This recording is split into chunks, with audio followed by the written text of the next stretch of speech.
Hallelujah.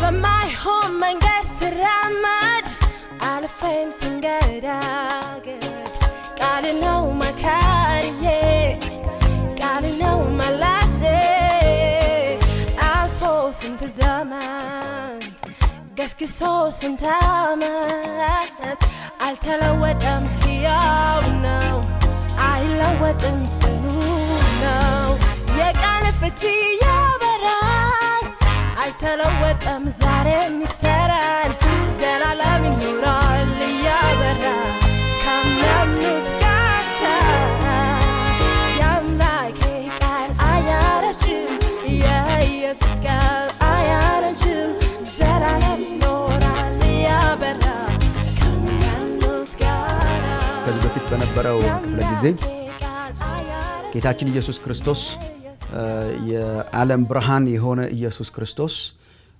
በኃጢአተኞች ሕይወት ሲበራ የሚፈጠረውን ነገር ነው ያየነው። መንፈስ ቅዱስ ዮሐንስ ወንጌል ምዕራፍ 8 ቁጥር 1 እስከ 11ን በቅዱስ መጽሐፋችን ውስጥ ኢንክሉድ ሲያደርግልን እንድንማር የፈለገው ሐሳብ ዋና ሐሳብ የኢየሱስ ክርስቶስ ጸጋ እና ምሕረት ብርሃኑ ሲበራ ሰዎች ኃጢአታቸውን ሲያዩ ወይ እንደ ፈሪሳውያን እንደ ጻሕፍት እንደ ሕግ መምህራን እና እንደ ግብዞቹ ከና ኃጢአታቸው ለመኖር ሾልኮ መውጣት ወይ ደግሞ ያ ብርሃን ሲበራ ኃጢአትን ተመልክቶ ወደ እርሱ እንድንመጣ ያረጋናል። ይሄ ነው ዋናው የብርሃኑ ዓላማና በዮሐንስ ወንጌል ምዕራፍ 8 ላይ በመጀመሪያዎቹ 11 ቁጥሮች ባለው ታሪክ ላይ እቺ ልትወገር በነበረችው በዝሙት ተይዛ በመጣችው ሰው ታሪክ የተማርነው ዋና ነገር ይሄ ነው። በማናቸውም ሁኔታ ውስጥ ብንሆን በማናቸውም ኃጢአት ውስጥ ብንሆን ሰው የመጨረሻ ጥልቅ ያለውና ሊያስወግር የሚያስመጣው አይነት የዚች አይነት ሰው ቢሆንም እንኳን አሁንም ምሕረት አለው። ብርሃኑ ይገልጥልንና ኃጢአታችንን ወደ እርሱ ስንመጣ ደግሞ ኃጢአትንና የኃጢአትን ይቅርታና ጸጋን እንቀበላለን የሚለውን ነው የተመለከትነው ከዚህ በፊት ባለው። ዛሬ ዮሐንስ ወንጌል 8 እንግዲህ እኔ የዓለም ብርሃን ነኝ የሚለውን ጌታ ኢየሱስ ይህንን ያወጀውን አዋጅ በተመለከተ ከዚህ በኋላ ያሉት የሚነሱ ክርክሮች ናቸው። የሃይማኖት መሪዎች የሚያነሷቸው ክርክሮች፣ የሚመጣው ይሄ ተቃውሞ ሬዚስታንስ ነው ያለው። እሱን ነው የምናየው ከዚህ በኋላ በሚመጡት ጊዜያት። ሁሉን ለመጀመሪያ ያህል በመጀመሪያ ደረጃ ዮሐንስ 8:12 ላይ ጌታችን ኢየሱስ ክርስቶስ ያወጀውን አዋጅ ትንሽ ማጣጣም መቻል አለብን። ይሄ አዋጅ ነው፣ ዲክላሬሽን ነው። እኔ ነኝ ያለው ማለት ነው ጌታ ኢየሱስ። ልክ ከዚህ በፊት እኔ የሕይወት እንጀራ ነኝ ያለውን በደንብ አድርገን እንደተመለከትን ከጌታችን 7ቱ የእኔ ነኝ ስቴትመንትስ የእኔ ነኝ አረፍተ ነገሮች መካከል አንዱ ጌታ ኢየሱስ ቁጥር 12 ላይ ያለው ነው። ደግሞም ኢየሱስ ደግሞም ያለው ከዚህ በፊት ጌታችን ኢየሱስ ክርስቶስ አንድ ትልቅ ጩኸት እንደ ጮኸ ተመልክተናል። ምዕራፍ 7 ላይ በዚህ በዳስ በዓል ጊዜ ማለት ነው። በዚህ በዳስ በዓል ቀን ምዕራፍ 7 ቁጥር 37 ጀምሮ ምን ብሏቸዋል? ማንም የተጠማ ቢኖር ወደ እኔ ይምጣና ይጠጣ ብሎ ተናግሯል። እና ይሄንን አውጆ ከዛ በኋላ የነበሩትን ነገሮች ያሳየንና ከዛ የሚቀጥል ነው። አሁን ደግሞም ኢየሱስ ሌላ ክሌም አረገ። ውሃ ነኝ ጠጡኝ ብቻ ሳይሆን እኔ የዓለም ብርሃን ነኝ። እኔ የዓለም ብርሃን ነኝ፣ የሚከተለኝ የሕይወት ብርሃን ይሆንለታል እንጂ በጨለማ አይመላለስም አለ ይላል። እና ይሄም በዳስ በዓል ሰሞን የተነገረ ስቴትመንት ነው። ጌታችን ኢየሱስ ክርስቶስ የቤተ መቅደሱንም ራሱን አድርጎታል። በቤተ መቅደሱ ይደረጉ የነበሩ ስርዓቶች ሁሉ ፍጻሜም ራሱን አድርጎታል። እና ከዚህ በፊት በምዕራፍ 7 ላይ እንዳየነው የሕይወት ውሃ እኔ ነኝ፣ የተጠማ ቢኖር ይምጣና ይጠጣ ሲል ከዳስ በዓል የውሃ ማመላለስና የውሃ ማፍሰስ ስርዓት ጋር በጣም ይገናኝ እንደነበረ ለማየት ሞክረናልና ትልቅ ስርዓት ነው። በመዝሙር የታጀበ በጣም ትልቅ ስርዓት ነው። እየሄዱ ውሃን ከምንጭ እያመጡ ሲመላለሱ ጌታ ኢየሱስ ከዚህ በኋላ እኔ ነኝ ምንጩ፣ የተጠማ ቢኖር ይምጣ ይጠጣ፣ የዘላለም እርካታን እኔ ነኝ ነው የምሰጠው ነው ያለው። እና አሁንን ከዳስ በዓል አንጻር ያየነው እንደሆነ በየምሽቱ ከሚደረጉ ነገሮች መካከል አንዱ ደግሞ በቤተ መቅደስ የሚበራው መብራት ነው። 4 ትልልቅ መብራቶች ማታ ማታ ሁል ጊዜ በዝማሬ በዜማ በስርዓት ትልልቅ መብራቶች እንዲበሩ ይደረጋሉ በቤተ መቅደስ ውስጥ እና ህዝብ እያያቸው ማለት ነው። ይሄ በጣም ትልቅ ስርዓት ነው። ኢንፋክት የመብራት ማብራት ስርዓትን ያልተካፈለ ሰው የዳስ በዓልን ሙሉ በዓል አክብር ያለው ማለት አይችልም ሁሉ ይሉ ነበር። ትልቁ ደስታ ትልቁ ሴሌብሬሽን ማታ ማታ የሚደረገው መብራት ነውና አሁን ደግሞ ጌታ ኢየሱስ ክርስቶስ ያንን ወስዶ ለራሱ ያደርገዋል። አሁን የዓለም ብርሃን እኔ ነኝ እና የሚከተለኝ እኔን ሕይወቱ ይበራል፣ የሕይወት ብርሃን ይሆንለታል እንጂ በጨለማ አይመላለስም። ይሄ ምን ማለት ነው? እኔን የማይከተለኝ ማለት ነው። እኔን የማይከተለኝ በጨለማ ይመላለሳል። እኔን የሚከተለኝ ግን በጨለማ አይመላለስም፣ በብርሃን ይመላለሳል። ስለዚህ ጌታችን ኢየሱስ ክርስቶስ ለራሱ የተጠቀመበት አንዱ አዋጅ እኔ የዓለም ብርሃን ነኝ፣ ሰው ሲከተለኝ የሕይወት ብርሃን ይሆንለታል። ይሄ ዮሐንስ ወንጌል ምዕራፍ 1 ላይ ስላየነው ለብዙዎቻችን ብዙ መግቢያ ላይ ያስፈልገው ይችላል። ሰው ከክርስቶስ ውጪ የሚኖረው ኑሮ የሚመሰለው በጨለማ ነው። ማየት የማይቻልበት፣ አቅጣጫ የማይታይበት ጨለማ፣ ዳርክነስ፣ ክፉ ነገር ለመስራት የሚመችበት፣ ክፉ ነገራችንን የሚሰውር ዮሐንስ ወንጌል ምዕራፍ 3ም እንዳየነው ብርሃኑ ሲመጣ ሰዎች የሚከላከሉበት ምክንያት በጨለማ የሚሰሩት ተግባራቸው እንዳይገለጥ ነው። ስለዚህ ሰው ከክርስቶስ ውጪ ያለውን ሕይወት መጽሐፍ ቅዱስ የሚገልጠው ጨለማ አድርጎ ነው እና በጨለማ ነው ያለነው፣ ጨለማ ነው። ስለዚህ ዓለም ሁሉ ኢየሱስ ክርስቶስ ከሌለው ጨለማ ነው፣ በጨለማ ነው ያለው። ኢየሱስ ክርስቶስ የመጣው አሁን ለዚህ የጨለመ በኃጢአት ምክንያት ለጨለመው ሕይወታችን፣ አቅጣጫ ለሌለው ሕይወታችን፣ በክፉ ነገር ስንሰራ መወቀስ እስከሚጠፋ ድረስ በሚደብቀው ሕይወታችን ላይ ብርሃንን ለማብራት ነው የመጣውና ኢየሱስ ክርስቶስ እርሱ ብርሃን ነው።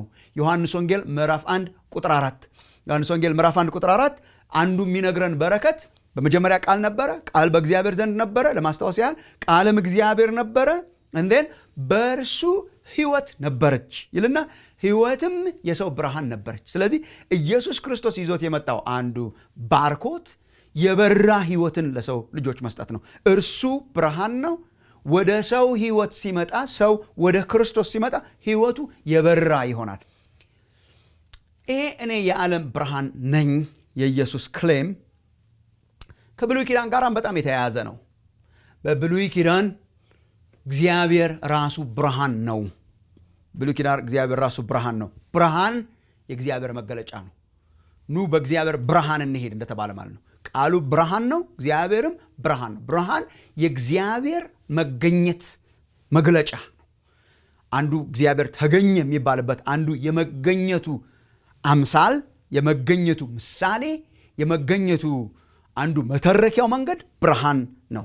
ለምሳሌ እግዚአብሔር እስራኤልን ከግብፅ ምድር ሲያወጣ ይመራቸው ነበር ይላል መጽሐፍ ቅዱስ። ራሱ እግዚአብሔር ነበር የሚመራቸው የነበረው እና ዘጸአት ምዕራፍ 13 ከቁጥር 21 ጀምሮ እስከ 22 ድረስ በምታነቡበት ጊዜ በእስራኤል ዴሊቨረንስ ውስጥ እስራኤልን እግዚአብሔር ሲያወጣ ቀን ቀን በደመና ይመራቸው ነበር፣ ደግሞ ሌሊት ደግሞ በእሳት አምድ በብርሃን ነበር የሚመራቸው የነበረው። ብርሃንን አብርቶ ይመራቸው ነበር እና እግዚአብሔር ስለነበረ መንገዳቸው የበራ ነበረ። ብርሃን፣ የብርሃን አምድ፣ የእሳት አምድ፣ የብርሃን አምድ አንዱ የእግዚአብሔር የመገኘቱ ምልክት ነው። ለዚህ ነው እስራኤል ሲዘምሩ መዝሙር 27 ላይ ለማየት ሞክራችሁ እንደሆነ መዝሙር 27 የመጀመሪያው ቁጥር 1 ላይ እግዚአብሔር ብርሃኔና መድኃኒቴ ነው፣ የሚያስፈራኝ ማን ነው? እግዚአብሔር የሰው ልጅ ብርሃን ነው። ራሱ የእግዚአብሔር መገኘት ለሰው ብርሃን ነው። ብርሃን የእግዚአብሔር የመገኘቱ ምልክት ነው። ትንቢተ ኢሳይያስ ምዕራፍ 60ንም እንድታነቡ አበረታታችኋለሁ። ኢሳይያስ 60 19 እስከ 22 ድረስ እግዚአብሔር እንደገና የዘላለምን ብርሃንሽ ለዘላለም ብርሃንሽን ያወጣል እና እግዚአብሔር ለእስራኤል የገባው አንዱ ተስፋ ይሄ ሰረቫንት ሲመጣ፣ ይሄ አገልጋይ ሲመጣ፣ መሲሁ ሲመጣ ብርሃን እንደገና እንደሚወጣ ነው። ብርሃን የራሱ የእግዚአብሔር መገለጫ ነውና ያንን ወስዶ አሁን ጌታ ኢየሱስ የዓለም ብርሃን እኔ ነኝ በአንድ በኩል መለኮትነቱንም የሚያመለክት ነው።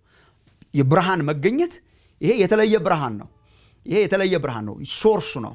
እውነተኛው ብርሃን ባለፈው ጊዜ እንዳየነው ዮሐንስ 1 ላይ በምንመለከትበት ጊዜ ወደ ለዓለም የሚያበራው እውነተኛው ብርሃን ያበራ ነበር እንደሚለው ይሄ ኢየሱስ ክርስቶስ አሁን እውነተኛው ብርሃን ነው እና አንድ ወንድማችን ሲናገር እዚህ በውይይቱ ውስጥ አይታችሁት እንደሆነ እውነተኛው ብርሃን ማለት ኦሪጂናል ማለት ነው። ዋናው ሶርስ ምንጩ ማለት ነው።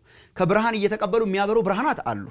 ልክ እንደ ፀሐይና ሲገልጠው ወንድማችን አይታችሁ እንደሆነ ልክ እንደ ፀሐይና እንደ ሌሎች ብርሃናት እየተቀበሉ ያበራሉ። በሱ ሴንስ እየተቀበለን እናበራለን። እኛም የዓለም ብርሃን ተብለናል። ኢየሱስ ክርስቶስ ግን የዓለም ብርሃን የሆነበት ይሄ ምንጭ ነው። እሱ አምላክነቱ ነው፣ መለኮትነቱ ነው፣ የእግዚአብሔር መገኘት ነው። የኢየሱስ መገኘት የእግዚአብሔር መገኘት ነውና ኢየሱስ ክርስቶስ የዓለም ብርሃን ነው።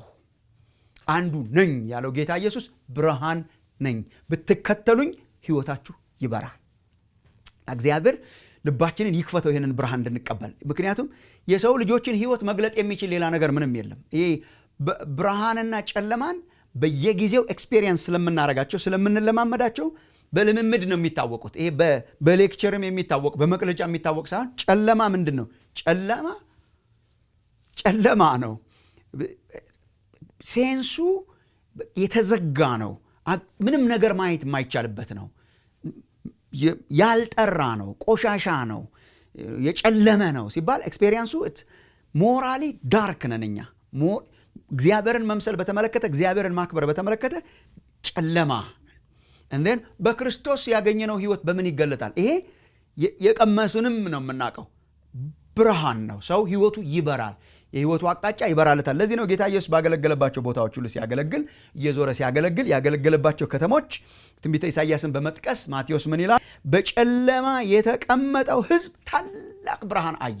እየዞረ ሲያገለግል በምንድን ነው የምትገልጠው ቢባል ማቴዎስን ይሄ የኢሳይያስ ትንቢት ፉልፊልመንት ነው። ምዕራፍ 9 ላይ ኢሳይያስ እንደተናገረው መሲሁ ሲመጣ የሚያደርገው አገልጋዩ ሲመጣ የሚያደርገው እየዞረ ጌታ ኢየሱስ ሲያገለግል ዛብሎን፣ ነፍታሌም ብሎ ኢሳይያስ የተናገረው ማለት ነው። በእነኛ አካባቢዎች እየዞረ ሲያገለግል በምንድን ነው የሚገለጸው? አሁን የክርስቶስ መምጣት ለነኚህ መንደሮች ለነኚህ ከተሞች የክርስቶስ መምጣት በምንድን ነው የሚገለጠው? በጨለማ ይኖሩ ነበር። በጨለማ ይኖር የነበረ ሕዝብ ታላቅ ብርሃን አየ። ጌታ ኢየሱስም በሉቃስ ወንጌል ምዕራፍ 4 ላይ ሚሽኑን ሲናገር ጌታ ኢየሱስ የተናገረው አንዱ ይሄ ነው። ለዕውሮች ማየትን ደግሞ እሰብክ ዘንድ። የሰው ልጆች ማየት አይችሉም። እግዚአብሔርን ማየት አይችሉም። መንገዳቸውን ማየት አይችሉም። ሕይወታቸውን በትክክል ማየት አይችሉም። ሞራሊ ጨለማ ውስጥ ናቸው። ኢየሱስ ክርስቶስ ሲመጣ ምንድን ነው የሚያደርገው? ማየት ለማይችሉ ማየትን ይሰጣል። እርሱ ራሱ ብርሃን ስለሆነ እኔ የዓለም ብርሃን ነኝ ነው መጀመሪያ ልናጣጥመው ልናየው የሚገባው ትልቁ ነገር። አሁን በምንኖርበት በዚህ ዘመን በዚህ ዲስፐንሴሽን ጌታ ኢየሱስ ተመልሶ እስኪመጣ ድረስ አሁን ብርሃኑ አለ። በዓለም ላይ የኢየሱስ ክርስቶስ የክብሩ ብርሃን እያበራ ነው። ሙሉ ለሙሉ የማንለማመደውና ሙሉ ለሙሉ የማናየው ለምንድን ነው? ከጨለማ ጋር ትግል ላይ ስለሆነ ጨለማው ይታገለዋል። በሕይወታችን ያለ ጨለማ ይታገለዋል። በዓለም ላይ ያለ ጨለማ ይታገለዋል። አያሸንፈውም እንጂ ይታገለዋል። ዮሐንስ ወንጌል ምዕራፍ 1 ቁጥር 4 ያየነው ይሄ ነው። ጨለማው ይታገለዋል፣ ግን አላሸነፈውም። ግን ትግል ነው። ጨለማው ስቲል አለ። ኢየሱስ ክርስቶስ የዓለም ብርሃን ነው። ጨለማው ረዚስት ያደርገዋል። ሰዎች ይቃወሙታል። ምዕራፍ 3 ቁጥር 19 ጀምሮ ልታዩት ትችላላችሁ። ለእናንተ ለአንዳንዶቻችሁ ለማስታወስ ያህል ሰዎች ይቃወሙታል፣ ረዚስት ያደርጉታል። ስራቸው በጨለማ የሚሰሩት ስራ ስለሚገልጥባቸው ብርሃኑን ረዚስት ያደርጋሉ። አሁን ይሄ ዓለም ካለፈ በኋላ መዳናችን ሲፈጸም መዳናችን ኮምፕሊትድ ሲሆን ምንድን ነው የምናየው ነገር ያልን እንደሆነ ሙሉ ለሙሉ ብርሃኑን እናያለን። የእግዚአብሔር ብርሃን ሙሉ ለሙሉ ይገለጣል። ኢንፋክት ለዘላለም ኢንጆይ የምናደርገው የኢየሱስ ክርስቶስን ብርሃንነት ነው። የእግዚአብሔርን ብርሃንነት ነው። ሙሉ ለሙሉ ወደ በራ ህይወትና ጨለማ ወደማይታገለው ህይወት ውስጥ ያስገባናል። እስከዚያው ድረስ ብርሃንና ጨለማ ይታገላሉ። ብርሃኑ ነው የሚያሸንፈው፣ ጨለማው ተሸናፊ ነው። ግን ብርሃንና ጨለማ በዚህ ሬዚስታንስ ውስጥ ነው ያሉት። መጨረሻ ላይ ግን ክርስቶስ ሲገለጥ የእግዚአብሔር ብርሃን ሙሉ ለሙሉ ደግሞ ይበራል። መጽሐፍ ቅዱስ ሲጠናቀቅ የሚጠናቀቀው በእግዚአብሔር ብርሃን ነው። አዲስ ሰማይና አዲስ ምድርን አየው ይልና ዮሐንስ በራእይ ያቺ አዲስ ሰማይ አዲስ ምድር አዲሷ ከተማ አዲሷ ኢየሩሳሌም አንዱ መገለጫዋ አንዱ የሚያስደስተው መገለጫዋ ራእይ ምዕራፍ 21 ላይ ራእይ ምዕራፍ 21 ቁጥር 23 እስከ 24 ላይ ለከተማይቱ የእግዚአብሔር ክብር ስለሚያበራላት ለከተማይቱ ራሷ የእግዚአብሔር ክብር ስለሚያበራላት መብራቷም ደግሞ በጉ ስለሆነ ራሱ የመብራት ብርሃን ምንም አያስፈልጋትም። ሌላ አይነት ተጨማሪ ብርሃን ያቺ ከተማ ያቺ ምድር ያቺ የምትመጣል ሌላ ተጨማሪ ብርሃን ምንም አያስፈልጋትም። ለምን? የእግዚአብሔር ክብር ያበራላታል ይልና ያንን የእግዚአብሔር ክብር በነገራችን ላይ በጉ ያደርገዋል። በጉ ያበራላታል። በጉ ብርሃኗ ስለሚሆን ባይ ዘ ወይ ጨረቃና ከዋክብትና ፀሐይ ራሱ አያስፈልጓትም። ፀሐይ ወይም ጨረቃ ወይም ሌላ መብራት አያስፈልጋትም። በጉ ራሱ ሙሉ ለሙሉ ብርሃኗ ስለሆነ እግዚአብሔር ብርሃን ነው። ኢየሱስ ክርስቶስ ብርሃን ነው። ከእርሱ ውጭ ያለ ህይወት ጨለማ ነው። በዚህ የጨለማ ህይወት ብንቀጥል ዮሐንስ ወንጌል ምዕራፍ 8 በዚህ የጨለማ ህይወት ሰው ቢቀጥል ምን ይሆናል? ይሞታል። አሁንም ኦልሬዲ በጨለማ ውስጥ ነው ያለው፣ ይሞታል። በዚህ ህይወታችሁ ብትቀጥሉ ትሞታላችሁ። እኔ ግን ለማብራት መጥቻለሁ። የሚከተለኝ ልክ እስራኤል በምድረ በዳ ብርሃኑ እየበራላት ትከተለው እንደነበረ እግዚአብሔር በርቶላት ማታ በብርሃን ይከተሉት እንደነበረ ጌታን ክርስቶስን የተቀበለ ሰው ህይወቱ ይበራለታል። በበራ ህይወት ውስጥ እንዲመላለስ ይሆናል ማለት ነው። ባታምኑ ቁጥር 24 ምዕራፍ 8 ቁጥር 24 እንመጣበታለን። ለዚህ ዲክላሬሽን የሰጡትን ምላሽ እንመጣበታለን። ግን ዛሬ ትንሽ በደንብ እንድናየው ስለፈለግኩ ነው። ቁጥር 24 ላይ ባታምኑ በኃጢአታችሁ ትሞታላችሁ፣ ጨለማው ይገላችኋል መጨረሻ ላይ ማለት ነው። ስታምኑ ግን የህይወት ብርሃን ይሆንላችኋል። እኔ የዓለም ብርሃን ነኝ፣ የሚከተለኝ የህይወት ብርሃን ይሆንለታል። መጽሐፍ ቅዱስ በልዩ ልዩ ስፍራዎች ስለ መዳን፣ ስለ ሰው ልጅ መዳን ከእግዚአብሔር ጋር ስላለው ግንኙነት ሲናገር፣ ስለ አዲሱ ህይወት ሲናገር የሚገልጠው በብርሃን ነው። አሮጌውን የሚገልጠው በጨለማ ነው። ልክ በጨለማው ህይወት ላይ ብርሃን እንደ መብራት ማለት ነው። በአዲስ ኪዳን በምንመለከትበት ጊዜ በልዩ ልዩ ቦታዎች ተጠቅሶ እንደምናየው ጌታን ኢየሱስ ክርስቶስን ስንቀበል የምንለማመደውን የህይወት ልምምድ በዳግመኛ ፍጥረት፣ በዳግመኛ ስንወለድ በዳግመኛ ፍጥረት የምንለማመደውን የህይወት ልምምድ ከምን ጋር ያነጻጽረዋል? አንዳንድ ጊዜ እግዚአብሔር ይህንን የሚታየውን ዓለም ሲፈጥር ከፈጠረበት መንገድ ጋር ያያይዘዋል። ኦልሞስት አንድ አይነት ነው። ለምሳሌ እግዚአብሔር ሰማይና ምድርን በፈጠረ ጊዜ ሲፈጥር ምን ሆነ ይላል ዘፍጥረት 1:1 ላይ ምን ይላል? በመጀመሪያ እግዚአብሔር ሰማይና ምድርን ፈጠረ። በቃ ፍጥረታዊው ፍጥረት ነበረ። ግን ምን አይነት ፍጥረት ነበረ ያኔ የነበረው? ገና ያልተጠናቀቀ ስለሆነ፣ ገና ያላለቀ ስለሆነ ምድር አንደኛ ባዶ ነበረች ይላል። አንዳችም አልነበረባትም። ጨለማም በጥልቁ ላይ ነበረ። ጨለማ የሸፈነው ፍጥረት ነው የነበረው። በጨለማ የተሸፈነ ቅርጽ የሌለው ሸፕለስ የሆነ ባዶ የሆነ ቅርጽ አልባ የሆነ ጨለማ የሆነ ግን ፍጥረት ነው የነበረው። then እግዚአብሔር መጀመሪያ ያረገውና መጀመሪያ የፈጠረው ህይወት የጀመረው ፍጥረት በመጀመሪያው ቀን የጀመረው በምንድን ነው ያለ እንደሆነ የእግዚአብሔር መንፈስ በውሃ ላይ ሰፎ ነበር ይላል። and then እግዚአብሔርም ብርሃን ይሁን አለ፣ ብርሃንም ሆነ። ስለዚህ የመጀመሪያው ፍጥረት ቅርጽ አልባ፣ ብርሃን አልባ፣ ጨለማ፣ ቅርጽ የሌለው፣ ፐርፐዝ የሌለው፣ ውበት የሌለው፣ ባዶ የሆነ በባዶነት የተሞላ ነው። ከክርስቶስ ውጪ ያለንን ህይወት ሞር ኦር ሌስ ልክ እንደዚህ እንደ መጀመሪያው ፍጥረት ነው የሚያደርገው።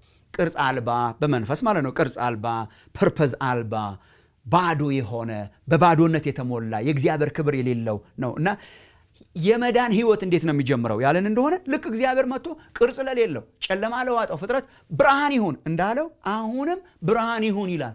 በማን ያለን እንደሆነ በክርስቶስ። እኔ የዓለም ብርሃን ነኝ ያለው ኢየሱስ ለዚህ ነው። ይመጣና ቅርጽ የሌለውን፣ ዓላማ የሌለውን፣ በኃጢአት የተዋጠውን፣ በጨለማ የተዋጠውን ፍጥረታዊውን ሰው ይመጣና ኢየሱስ ክርስቶስ ወደ ህይወታችን ሲመጣ ብርሃን ይሆናል ህይወታችን። ይህን ለምሳሌ አንድ የዚህ ምሳሌ ሆኖ የተጠቀሰ የመጽሐፍ ቅዱስ ክፍል ለምሳሌ ሁለተኛ ቆሮንቶስ ነው። ከዚህ በፊትም አንስተነው ነበር። ሁለተኛ ቆሮንቶስ ምዕራፍ 4 ነው። ሁለተኛ ቆሮንቶስ ምዕራፍ 4 ከክርስቶስ በፊት የነበረውን የሰው ልጅ ህይወት ምን ያደርገዋል? ቅዱስ ጳውሎስ የሰው ልጅ ህይወት ያለ ክርስቶስ የሰው ልጆች ፍጥረታዊው ሰው የማያምኑ ሰዎች ህይወት ምን አይነት ነው ይላል? የእግዚአብሔር የክብሩ ብርሃን፣ የእውቀቱ የክርስቶስ ብርሃን፣ በሌላ አገላለጽ የወንጌል ክብር፣ የክብሩ ወንጌል ብርሃን ይለዋል። ምን ማለት ነው? ወንጌል ውስጡ ክብር አለ። ይሄ የክብሩ ወንጌል ብርሃን እንዳያበራላቸው የተሸፈነ ህይወት ነው። ልክ በጨለማ ውስጥ ያለ ህይወት ነው። ስለዚህ የዚህ ዓለም አምላክ ነው የሚለው ዲያብሎስ ምን አርጎታል ይላል? የሰዎችን አይኖች የእግዚአብሔርን ክብር እንዳያዩ፣ የክርስቶስን ክብር እንዳያዩ፣ ብርሃን የሞላበትን ህይወት እንዳያዩ የሰው ልጆች አይኖቻቸውን ሸፍኗቸዋል። በምን ውስጥ ናቸው ይላል? በመንፈሳዊ ጨለማ። በጣም እኮ ይሄ በጣም የሚዘገንን ነገር ነው። በአንድ በኩል ስናየው እንበላለን፣ እንጠጣለን፣ እንወጣለን፣ እንገባለን፣ የተደሰትን ይመስለናል። ግን ሰው ያለ ክርስቶስ እውነተኛው ብርሃን ስለሌለው በምን አይነት ሁኔታ ነው ያለው? ልክ በመጀመሪያው ፍጥረት በነበረበት የተሸፈነ ጨለማ በጥልቁ ውስጥ የነበረ ባዶ የሆነ የእግዚአብሔር ክብር የሌለበት የተሸፈነ የዚህ ዓለም አምላክ አይኖቻቸውን ሸፍኗል በጨለማ እንዲሆኑ ይላል። ስለዚህ ህይወት የሚጀምረው ከየት ነው ያለን እንደሆነ ህይወት የሚጀምረው ከሃይማኖታዊ ስርዓት አይደለም። ቅዱስ ጳውሎስ እንደሚነግረን ምዕራፍ 4 ላይ አሁንም ሁለተኛ ቆሮንቶስ ምዕራፍ 4 ላይ ልክ ወደ ዘፍጥረት 1 ነው የሚወስደን። ምዕራፍ 4 ቁጥር 6 ላይ በክርስቶስ ፊት የእግዚአብሔርን የክብሩን ዕውቀት ብርሃን እንዲሰጥ በልባችን ውስጥ የበራ በጨለማ ብርሃን ይብራ ያለ እግዚአብሔር ነው። እዚህ ልክ ባዶ የነበረውን ቅርጽ አልባ የነበረውን ክብር ያልነበረውን ፍጥረት መጥቶ ብርሃን ይሁን ሲል ብርሃን እንደሆነ አሁንም ደግሞ በመንፈስ በጨለማ ውስጥ ሆነን ክርስቶስ የማይበራበትን ዓላማ የሌለውን በጨለማ የተዋጠውን በኃጢአት የተዋጠውን የዚህ ዓለም አምላክ የሆነው ዲያብሎስ የሸፈነውንና በጨለማ ውስጥ እንድንሰወር ያረገውን ህይወት ምን በማድረግ ነው የሚጀምረው? እግዚአብሔር ይመጣና ብርሃን ይሁን ብሎ ክብሩን እንድናይ በማብራት ነው የሚጀምረው። ይሄንን የሚያደርገው እግዚአብሔር በክርስቶስ ነው። ስለዚህ ይሄንን ነው የምናውጀው ዛሬ ኢየሱስ ክርስቶስ ያወጀውን አዋጅ ለፍጥረት ሁሉ እናውጃለን። ዓለም ክርስቶስን ያልተቀበለው ህይወት ያለ ክርስቶስ ህይወት ጨለማ ነው መስሎን ነው በአንዳንድ ነገር ልንጠግነው የምንሞክረው እንጂ ጨለማ ነው። ወዴት እየሄድክ ነው? መልስ የለውም። ከየት መጣ? መልስ የለውም። ስለ ወደፊቱ እርግጠኛ ነው ወይ? መልስ የለውም። ብርሃን እኮ በነገራችን ላይ አንዱ እንትኑ እርግጠኛ ያደርገናል። እኛ አሁን ለምሳሌ በዚህ በሀገራችን መብራት የሚቆራረጥበት ሀገር ውስጥ ነው የምንኖረው። የመብራት መቆራረጥ አለ አንፎርቹኔትሊ። እና መብራት ሲጠፋ እና መብራት ሲበራ ያለውን ልዩነት ለእኛ ስብከት አያስፈልግም። ግልጽ ነው። በቃ መብራት ሲጠፋ በቤት ውስጥ በደምሳሳው ነው የምንኖረው፣ በመላመት ነው የምንኖረው። ወደ ሆነ ክፍል ስንሄድ በግምት ነው የምንሄደው፣ በለመድነው መንገድ ነው የምንሄደው፣ እየተጋጨን እየተላተምን ማለት ነው። እንደዛ መኖር ይቻላል? ይቻላል። በህይወት እየተላተሙ ማለት ነው። ወዴት ነው የምትሄደው? እርግጠኝነት የጎደለው በደምሳሳው የሚኖሩ ሰዎች አሉ። በዚህ ዓለም ስንኖር በምንኖርባት ቤት እንኳን በጨለማ መኖር አስቸጋሪ ነው። የዘላለሙንም አስቡት። የት ነው ከሞትክ በኋላ የት ነው የምትሄደው? በደምሳሳው የሚኖሩ ሰዎች አይ ዶንት ኖ። እንዴት ሰው በጨለማ ይኖራል? ብርሃን በርቶ ማለት ነው። ስለዚህ አሁን በጨለማ ውስጥ ነው ፍጥረተ ዓለም የሚኖረው። ግን ትልቅ አዋጅ እግዚአብሔር አምጥቷል። አሁን እግዚአብሔር ብርሃንን አምጥቷል። በክርስቶስ ከድንግል በተወለደው በክርስቶስ እኔ የዓለም ብርሃን ነኝ ብሏል። የሰው ህይወት የሚበራው በምንድን ነው? ክርስቶስን በማግኘት በመቀበል በማመን ብርሃኔ ነህ በማለት ወደ ልባችን በማስገባት እኛም ወደ እርሱ በመምጣት ሊበራ ይችላል ቤታችን። በእርግጠኝነት በሞራል እርግጠኝነት በፐርፐዝ እንድንኖር የሚያደርግ የክርስቶስ ብርሃን ስላለ ይህንን ብርሃን ተቀበሉ ነው የወንጌል መልእክት። ይሄ ነው። ይህንን ብርሃን ተቀበሉ። ይህንን ብርሃን ካልተቀበልን በጨለማ ነው የምንኖረው። ይህንን ብርሃን ስንቀበል ህይወታችን ይበራል፣ በጨለማ አይመላለስም ያለው ማለት ነው። ይሄ እኔ የዓለም ብርሃን ነኝ ግን ለእኛ ለክርስቲያኖች ከቅድስና ትምህርት ጋር በጣም የተያያዘ ነው። ይህንን ሳልጠቅስ ይህንን ክፍል ለመጨረስ አልፈልግም። እኔ የዓለም ብርሃን ነኝ፣ በእኔ የሚኖር በእኔ የሚያምን ህይወቱ ይበራለታል እንጂ በጨለማ አይመላለስም ነው ጌታ ኢየሱስ ያለው። ክርስቶስን ስንቀበል ህይወታችን በራ ነው የሚለው መጽሐፍ ቅዱስ። ጨለማ ነበር፣ በራ። ይህንን በልዩ ልዩ መልኩ ከተለያዩ ጥቅሶች ልታያቸው ትችላላችሁ። መጽሐፍ ቅዱስ ጤም ያለ ቦታ አይሰጠንም መኖሪያ። ሰው ወይ በብርሃን ነው ወይ በጨለማ።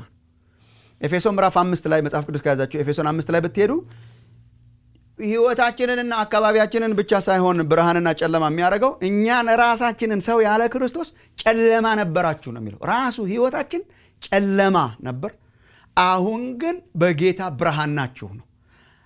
how do you describe the Christian life? ክርስቲያን ኤክስፔሪየንስ እንዴት ነው ዲፋይን የሚደረገው? ክርስቲያን ኤክስፔሪየንስ በድርጅት ዲፋይን አይደረግም። እንትን ድርጅት ነበርኩ አሁን እንትን ድርጅት መጣሁ አይባልም። ከድርጅት በላይ ነው። ጨለማ ነበርን፣ ብርሃን ሆነ። በጨለማና በብርሃን ነው የሚገለጠው። የድሮ ህይወት ምን ይመስላል? ጨለማ። አሁንስ ብርሃን። ይህን ላንብብላችሁ። ኤፌሶን 5:7-8 ምን ይላል? በጣም ከቅድስና ጋር ያለውን ተያያዥነት ማየት አለብን። እኔ የዓለም ብርሃን ነኝ የሚለውን ዝም ብለን እንድናልፈው ስለማይገባ ማለት ነው። ሎክ ቁጥር 7 ላይ እንግዲህ ከእነርሱ ጋር ተካፋዮች አትሁኑ ይላል። እመጣበታለሁ። ቀድሞ ጨለማ ነበራችሁና ይላችኋል። ምክንያቱ ጳውሎስ በቅድስና ኑሩ ነው ጥሪው። በቅድስና ኑሩ፣ ከነኚህ የስንፍና ነገሮች ጋር አትተባበሩ፣ ከኃጢአት ጋር አትተባበሩ። ለምን? ቀድሞ ጨለማ ነበራችሁና አሁን ግን በጌታ ብርሃን ናችሁ ነው። ክርስትና በምንድን ነው የሚገለጠው? ጌታ ኢየሱስን ስንቀበል በጨለማ ልክ ጨለማ ቤት ውስጥ እንደ ቅድም ዲስክራይብ እንዳደረኩት ጨለማ ውስጥ ነበርን። ምን እንደምናደርግ አናውቅም ነበር። ኮንፊውዝድ ነበርን፣ ግራ የተጋባ ነበርን፣ ሰላም የሌለው ነበርን፣ የእግዚአብሔር ክብር የማይገለጥበት ነበርን፣ ጨለማ ነበርን ራሳችን። ክርስቶስን ስንቀበል ምን ሆነ? የዓለምን ብርሃን እኔ የዓለም ብርሃን ነኝ የሚለውን ስለተቀበልን ህይወታችን በራ። ጨለማ ነበራችሁ፣ አሁን ብርሃን ናችሁ። ይህን መጽሐፍ ቅዱስ ይነግረናል። ይሄ ምንም አያመቻመችም። መጽሐፍ ቅዱስ ደህና ሰው አለ ብሎ አይነግረን። መጽሐፍ ቅዱስ ወይ ብርሃን ነው ወይ ጨለማ ነው እንጂ መካከል ላይ ያለ ሰው ምንም የለም።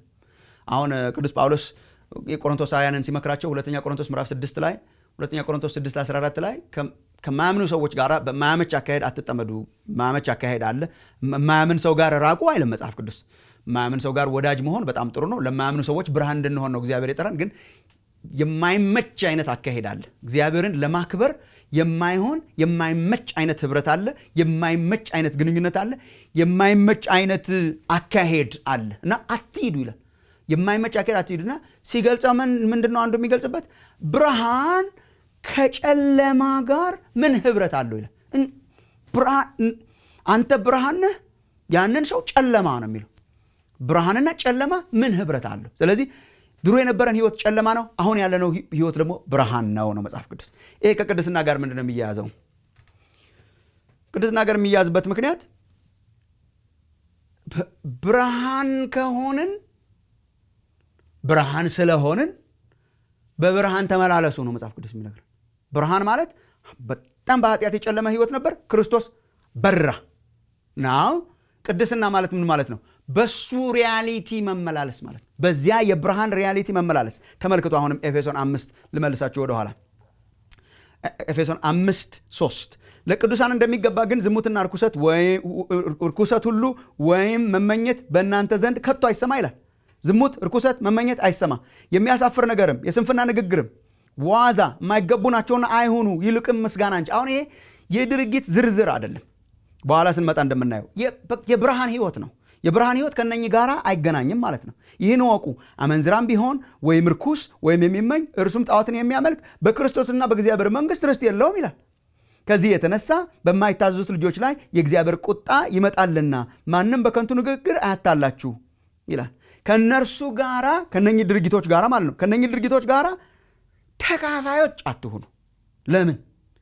የጨለማ ናቸው። የጨለማ ተግባር አለ፣ የብርሃን ተግባር አለ። በጨለማ ውስጥ የሚደረጉ ነገሮች አሉ፣ በብርሃን የሚደረገው። አሁን እናንተ ጨለማ ነበራችሁ፣ ጨለማ ስለነበራችሁ የጨለማ ተግባር ታደርጉ ነበር። አሁን ግን ብርሃን ሆናችኋል። ኢየሱስ የዓለም ብርሃን ስለበራልን ማለት ነው። ከጨለማው ስራ ጋር አትተባበሩ ይልና ቁጥር 8 የብርሃኑ ፍሬ ይሄ ነው። የነኛ የጨለማ ፍሬ ናቸው። በጨለማ የመኖር ፍሬ የጨለማ ስራ ነው። በብርሃን የመኖር ፍሬ ደግሞ የብርሃኑ ፍሬ በበጎነትና በጽድቅ በእውነትም ሁሉ ነውና ለጌታ ደስ የሚያሰኘውን እየመረመራችሁ እንደ ብርሃን ልጆች ተመላለሱ። ፍሬም ከሌለው ከጨለማ ስራ ጋር አትተባበሩ። This is what we call Christian holiness። ቅድስና ማለት ነው የሆነውን መሆን፣ ከሆነው ሪያሊቲ ጋር መተባበር። ብርሃን ነን አሁን። ስለዚህ በብርሃን መሄድ፣ በብርሃን መኖር፣ የብርሃንን ስራ ማድረግ፣ ከብርሃን ጋራ መተባበር። አትተባበሩ ማለት ሊትራሊ አትተባበሩ ነው። ከጨለማ ጋራ አትተባበሩ። የርጎን ወጥተሃል አንተ አሁን ከጨለማ። ስለዚህ ትብብርህ ከብርሃን ስራ ጋራ ሲሆን ማለት ነው። በዚሁ በሐዋርያው ዮሐንስ አገላለጥ ይሄንን ወንጌል የጻፈልን ዮሐንስ በአንደኛ ዮሐንስ ምዕራፍ 1 ቁጥር 6 ላይ አሁንም እግዚአብሔር ብርሃን ነው ብሎ የሚያውጅ ነው። ከእርሱ ጋር ህብረት አለን ብንል በጨለማም ብንመላለስ እንዋሻለን ይላል። ይቻላል ማለት ነው። በብርሃን ነኝ እያሉ በቃል በጨለማ መመላለስ ይቻላል ማለት ነው። ግን እየዋሸን ነው ይላል። በብርሃን አይደለንም ማለት ነው። በብርሃን ያለ በብርሃን ይመላለሳል። ኢየሱስ ክርስቶስ የበራለት በብርሃን ይመላለሳል። በብርሃን ነኝ እያለ በጨለማ ቢኖር ግን ያ ሰው እየዋሸ ነው፣ ራሱን እየዋሸ ነው። በዘመንኛ አነጋገር ራሱን እየሸወደ ነው። በብርሃን ነኝ ይላል ግን በጨለማ ይመላለሳል። they cannot go together። ጨለማና ብርሃን አንድ ላይ አይሄዱም። ስለዚህ ከቅድስና አስተሳሰብ ለምንድን ነው ብዬ ትንሽ ለማሰብ ሞክሬያለሁ።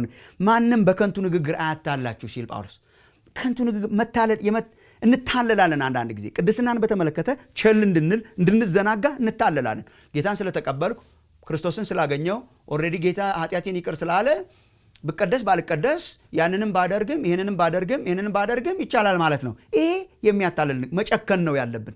ኢየሱስ ክርስቶስ የዓለም ብርሃን ነው። ህይወቴ በርቷል። ህይወቴ ከበራ ከብርሃን ጋር አተባብራለሁ። የብርሃን ስራ እንሰራለሁ። የብርሃኑ ፍሬ ይወጣል። ከጨለማ ጋር አልተባበርም። ይሄ ማለት ጨለማው ምንም አያገኘንም ማለት አይደለም። ከጨለማ ጋር እንታገላለን። መታገልና መተባበር ግን የተለያዩ ናቸው። ቅድስና ትግል ነው። ቅድስና አለመተባበር ነው። ቅድስና በቅድስና ጎዳና ስንኖር አልፎ አልፎ አንወድቅም ማለት አይደለም። አልፎ አልፎ መውደቅና መተባበር የተለያዩ ናቸው። አሁን አንድ ልጅ በድንገት ወድቆ ቢመጣ ይቅርታ አለ፣ ይታጠባል። ማን ቤት ውስጥ ልጆች አሉ። በድንገት እየወደቀ ጭቃ ላይ ተንፈራፍሮ ቢመጣ በድንገት ስለሆነ የወደቀው መታጠብ አለ። ግን አባቴ ወይም እናቴ ያጥቡኛል እያለ ከመውደቅ ጋራ እየተባበረ ቢመጣ ሳምቲንግ ኢዝ ሮንግ። ስለዚህ ከመውደቅ ጋራ ከተባበርን፣ ከጨለማ ጋራ ከተባበርን ሳምቲንግ ኢዝ ሮንግ። የብርሃን ልጆች ከሆንን ብርሃንን ከተካፈልን አንዱ ከጨለማ ስራ ጋራ መተባበር አይገባም። የቅድስና ህይወት የሆነውን መሆን ስለሆነ ኢየሱስ ክርስቶስ የዓለም ብርሃን ነው። ብርሃኑን ካገኘን ከብርሃን ስራ ጋር መተባበር የብርሃንን ፍሬ ማፍራት ነው እንጂ ከጨለማ ስራ ጋር መተባበር አይገባም። ኢየሱስ ክርስቶስ የዓለም ብርሃን ስለሆነ ማለት ነው።